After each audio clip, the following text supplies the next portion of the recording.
Tam kên bể chiều na trời ơi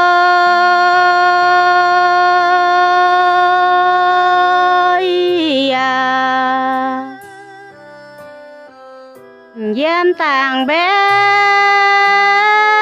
ba ơi tiếng ngủ chiều phun diêm mà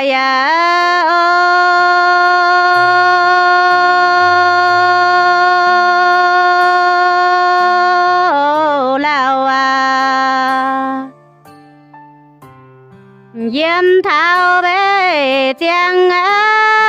hú ơi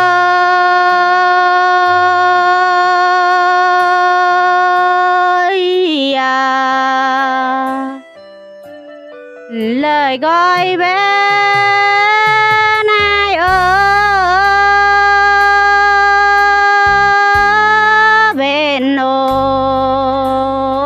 sung xuân nhía bé